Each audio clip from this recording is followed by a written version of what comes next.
C'est le début du cirque à l'Assemblée nationale. Emmanuel Macron est officiellement le nouvel acteur de Plus belle la vie. Il est l'heure du 59e épisode de La Farce tranquille.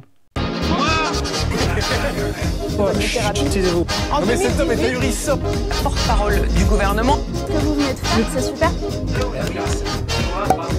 Chers amis, quel plaisir de vous retrouver pour ce nouvel épisode de La Farce tranquille, votre émission 100% politique sur Juste Milieu. C'est tous les mercredis à 18 h, vous le savez, c'est le rendez-vous. Alors, si vous voulez soutenir l'aventure, c'est complètement fou, vous êtes de plus en plus nombreux, n'hésitez pas à vous abonner à la chaîne YouTube Juste Milieu et ou à mettre le pouce bleu. Voilà, ça mange pas de pain, tu choisis ton clic, l'un ou l'autre à la rigueur, comme ça tout le monde est content. Donc cette semaine, vous l'aurez compris, une actualité chargée. Les nouveaux députés issus des législatives 2022 ont fait leur entrée à l'Assemblée nationale. Il y a déjà du grabuge et autres remue-ménage. Mais en attendant, on commence avec le sondage de la semaine. Maintenant, ça va chier. Ouais, minuscule parenthèse. Alors je sais que tu t'y attends, tu dis « Oh, il va encore parler de sa revue ». Non, pour le coup, c'est pas ça aujourd'hui. Non, c'est la pétition. Pétition Juste Milieu, non au retour du pass vaccinal, parce que tu as bien compris que c'était le sujet du moment. Bon, on a vu des articles, TF1, LCI et tout, qui nous disent « Oui, non mais en fait c'est pas vrai, fausse info, ça se fera pas au 1er août ». Si c'est le 2, c'est pas mieux. Voilà. Donc, je compte sur vous, les amis. Là, pour le coup, je vous le demande avec sincérité. N'hésitez pas à soutenir cette pétition, à la relayer le plus largement possible. Transformons cette pétition en référendum. S'il y a, t'imagines, je sais pas, 2 millions de signatures, ils seront obligés d'en parler. Peut-être que ça ne changera pas le goût de la soupe, on va pas se mentir. Mais au moins, les Français se seront exprimés. Et ça n'a pas de prix. Alors, la semaine dernière, le sondage de la semaine portait sur les législatives 2022. Était-ce un échec pour Jean-Luc Mélenchon? Vous avez répondu, vous avez été plus de 1000 à répondre. Oui, 797, non, 236, donc un résultat assez clair d'après vous. Ces législatives ne sont pas apparemment un succès pour vous, pour Jean-Luc Mélenchon. Et cette semaine, nouvelle question, plus autour du Rassemblement national pour justement aller vers l'autre bord politique. Est-ce un parti comme les autres?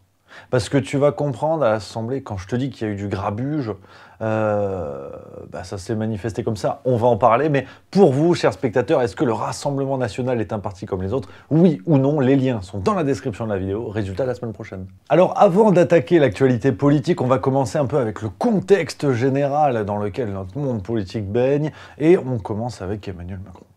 Ah, il nous a régalé. Ah, le Marion Cotillard à torse velu. Alors, tu vas comprendre pourquoi je te parle de jeu d'acteur, mais d'abord, on commence parce que Emmanuel Macron, il est en mode capitaine abandonné. Ah ouais, alors bon, si tu veux, son camp prend branlée sur branlée, c'est n'importe quoi. Les ministres qui ont perdu aux législatives, qui devaient démissionner, sont toujours en poste. Elisabeth Borne, c'est un peu la marionnette comme Jeff Panaclock, si tu veux. Enfin, bon, sans le bras dans un endroit personnel, mais bon, c'est n'importe quoi. Et là, ça, c'était par exemple dans Libération du 25 juin. Emmanuel Macron est tellement en mode panique, enfin la Macronie est tellement en mode panique qu'il commence à lorgner du côté des Républicains pour faire basculer l'Assemblée et obtenir enfin la majorité absolue, sauf que la tuile. Le président de groupe des Républicains, c'est Olivier Marleix, c'est lui.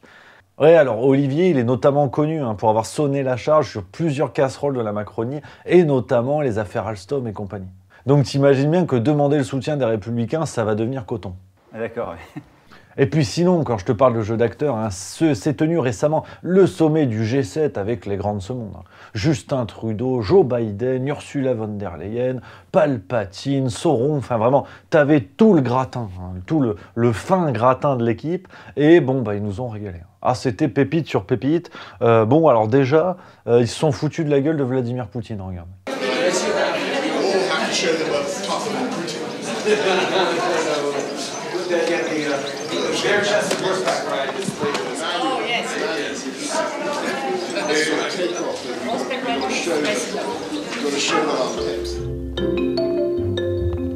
Bon, alors moi, j'ai pas compris. Je te dis pas que c'est bien ou c'est pas bien, chacun son opinion. Mais au début, je pensais que Vladimir Poutine, c'était quelqu'un qui pouvait faire péter la planète en un claquement de doigts. Bon, là, ils se foutent de sa gueule. C'est pas malin, parce que si le mec c'est réellement Dark Vador, demain on est tous des poussières en fait. Bon alors sinon Emmanuel Macron il nous a offert une séquence là, je vous laisse libre de toute interprétation parce que moi personnellement, là je n'ai plus les forces, je n'ai plus les ressources. Tu vois, sommet du G7, t'as 850 photographes, t'es pas à la foire à la Charentaise de Bourg-la-Reine, donc tu te dis bon, faut avoir de l'allure, faut se tenir, tu vois. Regarde ce qu'il a fait Emmanuel. Ah, Excuse me, sorry to interrupt you. With your advisor, I took the commission to go and do that. So I call for increasing the production of minerals. So I got him, he told me two things. One, I'm at the maximum. This is what he claimed, and he told me this is my complete commitment. Second, he told me, according to us, the Saudis can increase a little bit, but 150 or a little bit more, and they don't have huge capacities at this stage, before 6 months' time. The last one, the very last point is about what we do on the Russian oil. He told me that was to make sure that India will, yeah, I will make it without. Excuse me. Révélation d'échanges diplomatiques secrets, Joe Biden tout droit sorti du musée Tussauds, on ne comprend rien à cette séquence. Ah, c'est n'importe quoi. L'autre qui débarque, c'est une telenovela. Ouais, excuse-moi, je te coupe, faut que je parle à Joe. Mais qu'est-ce que tu fais, en fait? Qu'est-ce qui se passe? Ouais, je dis tu, je me permets de dire tu au président de la République parce qu'apparemment, il est influenceur en ce moment. Je pense que dans 2 semaines, si ça continue, il va nous vendre une solution pour se blanchir les chicots. C'est bon de renaître. Enfin bref, on continue dans l'actualité politique et du côté de La République En Marche, comme vous l'avez compris, c'est la panique et ça c'était notamment dans le journal du dimanche du 26 juin. Bon bah Elisabeth Borne, ah j'ai connu des bières qui étaient moins sous pression. Je veux dire, elle vient de débarquer, elle a mis son taille-crayon sur son bureau, que déjà on lui dit t'installes pas trop parce que le fauteuil tu vas vite le lâcher, c'est n'importe quoi. En attendant, parce que c'est vrai qu'elle va devoir faire sa déclaration de politique générale, ça va être le 5 juillet, bon bah là, ils cherchent une majorité à l'Assemblée, il y a des ministres qui doivent dégager, ils savent pas qui ils vont mettre à la place, il y a des ministres qui sont là, t'as des plaintes, en veux-tu, en voilà, va gérer cette affaire. Ah c'est un camion, t'as un pneu. Faut être bon pilote, bon, puis voilà. En plus, à l'Assemblée nationale, ça s'agite énormément, on va en reparler. Les postes les plus importants sont actuellement en train d'être distribués. On a Yael Braun-Pivet, connue pour son action dans l'affaire Benalla. Fin de la blague.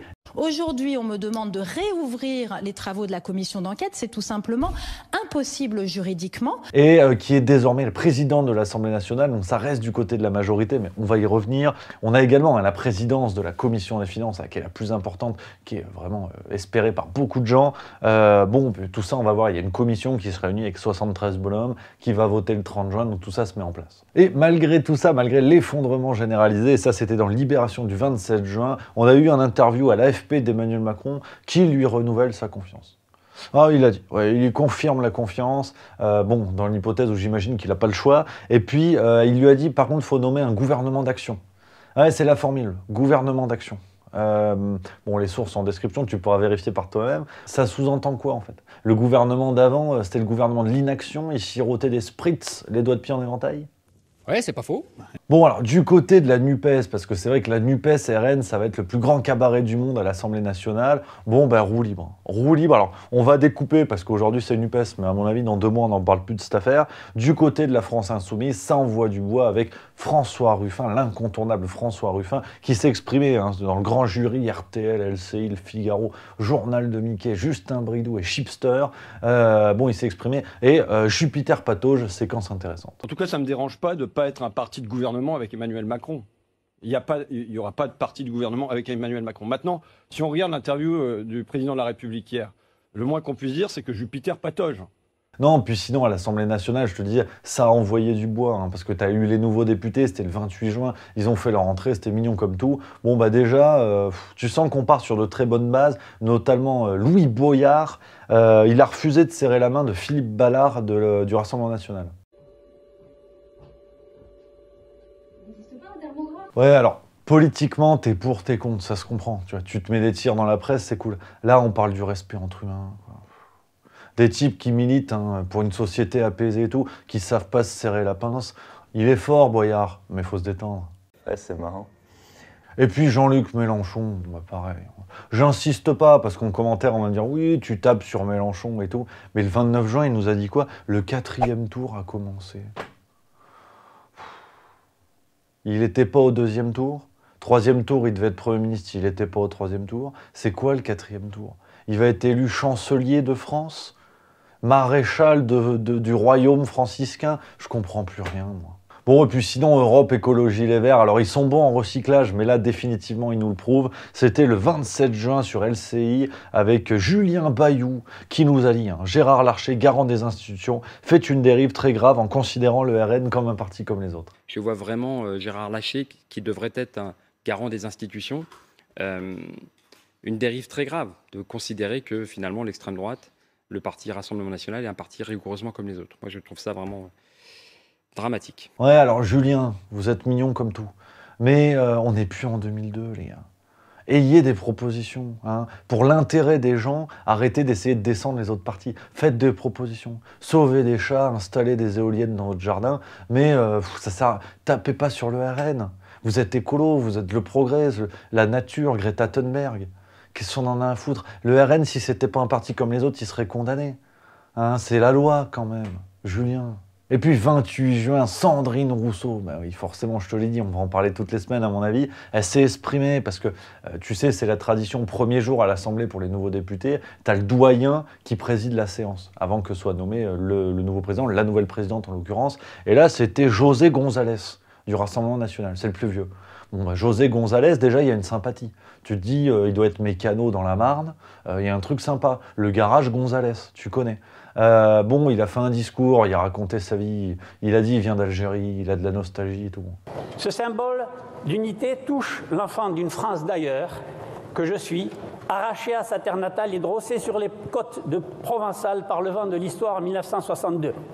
J'ai laissé là-bas une partie de ma France et beaucoup d'amis. Fait ce qu'il veut, tu vois, c'est pas ça va, il a pas non plus chanté un chant néo-nazi, tu vois. Bon, s'il avait été ukrainien, peut-être ça peut passer, mais c'est pas le sujet. Bon, bah voilà, il a parlé de l'Algérie française avec des propos, effectivement, on peut papoter, tu vois. Ah, Sandrine Rousseau, elle est déjà choquée. Ah ouais. Non, c'est pas un peu choqué, c'est très choqué. Ce discours n'avait pas lieu d'être au sein de l'hémicycle. Et on voit que dès la première séance, l'espèce de faux nez, la dédiabolisation du RN s'arrête immédiatement. C'est-à-dire qu'on voit d'où ils viennent et on voit ce qu'ils défendent. Eh bien, nous défendrons exactement l'inverse. Ouais, t'en as même une députée NUPES qui a dit elle a la nausée. C'est le truc des gens de gauche. Une mouette qui pète, nausée. Un chat qui miaule, nausée. En même temps, heureusement qu'ils ne sont pas agents secrets parce que ce serait la nauséabonde. Et puis du côté du Rassemblement National, alors ça c'était le 28 juin, bon tu sens que l'opposition déjà elle a belle gueule. Ah, le Rassemblement National, tu sais, ils montent les muscles, ils disent oh, nous on est français, on est des costauds, on est des gaillards. Bon bah élection de Yael Braun-Pivet, donc président de l'Assemblée Nationale.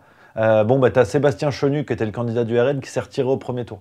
Ouais, ce qui a profité mécaniquement à Yael Braun-Pivet. Ah, elle est belle l'opposition. Oui, effectivement, Brigitte. En fait, pendant le dépouillement du premier tour, il y avait quelques indiscretions ici, salle des 4 colonnes, avec certains députés du Rassemblement National qui nous disaient que Sébastien Chenu, candidat du RN pour le Perchoir, pourrait retirer sa candidature pour avantager la candidate de la majorité, Yael Braun-Pivet. Et puis, chers amis, on va boucler cet épisode, vous le savez, avec les pépites de la semaine. Et cette semaine, pépite en or du gouvernement, quand je te dis que ça pète à tous les niveaux, c'est Pape Ndiaye. Pape Ndiaye, il est ministre de l'Éducation. Donc bon, le progrès, l'éducation, l'égalité, liberté, fraternité, étanchéité. C'est tout ce qui se passe. Parisien du 26 juin. Pape, qu'est-ce que vous avez fait, Pape? Ouais, bon, là-dessus, là. Il a dit, en fait, je pense qu'il débarque, donc il dit encore des conneries sans le savoir. Il a dit ses enfants sont scolarisés dans le privé. École alsacienne, c'est quasiment ce que la France peut faire de mieux. C'est con pour un ministre qui est pour l'inclusion, le respect, l'égalité. Bon bah apparemment, ses enfants sont plus égaux que les autres, mais c'est comme ça. Et puis sinon, alors ça, maxi pépite, celle-là, j'avais envie de finir avec vous là-dessus. C'était le débat Esther Benbassa face à Pierre Gentillet sur CNews le 25 juin. Bon, voilà, c'est Mac Tyson contre Gilbert Montagnier, regarde. Mais vous êtes vacciné, madame, ou pas? Bah oui. Bah si vous êtes vacciné, vous êtes protégé. Tous vaccinés, tous protégés, c'est la pub de votre gouvernement. Pourquoi? Vous êtes protégé, madame, vous êtes protégé. En quoi votre liberté est atteinte? En quoi votre liberté est atteinte? À cause des gens madame, comme vous êtes vacciné. Qui font madame, du vous populisme. Êtes vacciné. Bah, arrêtez avec votre charabia. Non, madame, vous êtes vacciné. Vous êtes vacciné. Mais c'est incroyable, je vais répéter le mot tout le temps. Madame, vous êtes vaccinée, vous êtes protégée. Fin du jeu. Ah oui, ah mais non. Et puis là, il l'a coincé magnifique, la Esther Benbassa. Chaos technique. Enfin, j'ai ma voiture personnelle, Ouais, je prends les transports. Prenez quoi comme ligne? Oui, je prends la ligne. Quelle ligne, Oui, vous savez pas quelle ligne vous prenez, très bien. Donc voilà les amis, on est au bout de ce 59e épisode de La Farce Tranquille. J'espère que ça vous a plu, n'hésitez pas à réagir en commentaire. En attendant, vous pouvez regarder les autres vidéos au juste milieu, ou sinon vous abonner. Et moi je vous embrasse.